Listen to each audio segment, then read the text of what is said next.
ہوتے فرماتے تھے ایک کرسچن کو کھڑا کر لو، ایک یہودی کھڑا کر لو، ایک مسلمان کو کھڑا کر لو، ایک ہندو کھڑا کر لو، کھڑا کر کے نا اگر آپ اس میں سے چاہو کہ میں دیکھوں مسلمان کون ہے تو آپ نہیں پہچان سکتے. حلیہ، شکلیں، صورتیں سب ایک ہو گئی ہیں.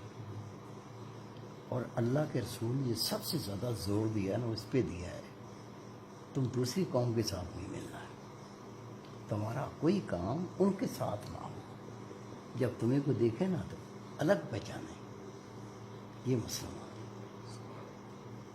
میری بات سمجھے آپ؟ پھر ایک تو ہوتا نا کہ ٹھیک ہے ہم داڑھی رکھیں، سرنگے نہ پھریں، شرم حیا ہو، غلط بات نہ کریں، کسی کو دھوکہ نہ دیں، یہ باتیں تو ہیں. لیکن اللہ کے رسول نے اتنی اس میں احتیاط کی ہے. آپ نے فرمایا جو دوسرے غیر ہوتے ہیں نا جب وہ کھانا کھاتے ہیں تو کچھ مذہب والے ایسے ہیں، ہندو بھی اس میں شامل ہیں، وہ بات نہیں کرتے، خاموش ہو کر کھانا کھاتے ہیں. میں تمہیں حکم دیتا ہوں کھانے کے دوران اچھی اچھی باتیں بھی کر لیا کرو، پتہ چلے یہ ہندو نہیں ہے. ہندو تو بولتے ہی نہیں ہے نا، تو پتہ چلے دیکھ کے کہ یہ ہندو نہیں ہے، الگ ہو گئے.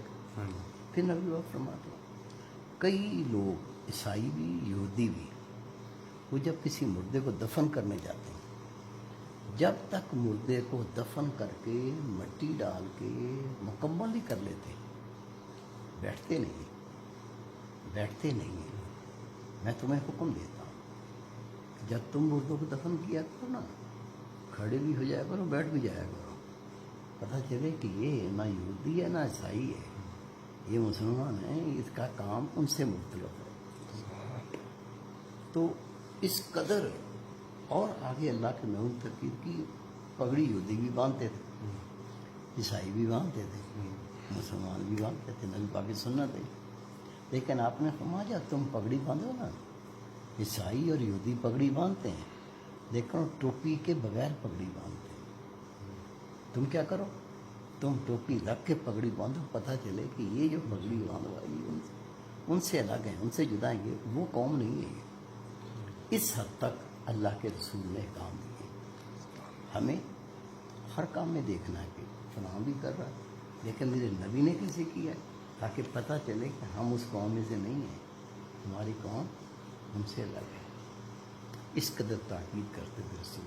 پھر آقا نے فرمایا اگر تم دوسری کسی قوم سے مشابہت کرو گے، کس طرح سے، ہندو ہیں وہ دیوالی مناتے ہیں، ہولی مناتے ہیں اور رنگ پھینکتے ہیں. اگر تم کہیں چلو ایک تماشا ہی ہے نا، خوشی کا دن ہے میں بھی کر لیتا ہوں. اگر مسلمان نے یہ کام کیا نبی پاک فرماتے ہیں جب قیامت کا دن ہوگا نا یہ مسلمانوں میں سے نہیں اٹھایا جائے گا، اس کو ہندوؤں میں سے اٹھایا جائے گا. پھر مسلمان ہیں وہ منہ دھوتے ہیں تو ایسے چلوں میں پانی لیتے ہیں، نبی پاک نہ لے کے پیسے مار ایسے. ہندو وہ ایک ہاتھ سے. اگر ہم نے نبی پاک کا طریقہ چھوڑ کے منہ تو دھویا کس طریقے سے، ایک ہاتھ سے، جو ہندو کرتے ہیں تو اس کو روزے قیامت اللہ ہندو نے.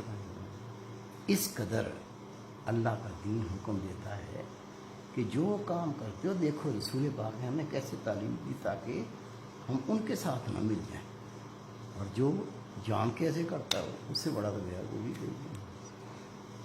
اور جب تک ہم ان باتوں کو سیکھیں گے نہیں تو عمل کیسے کریں، ہم پتہ ہی نہیں ہے کہ یہ کیسے کرنا ہے.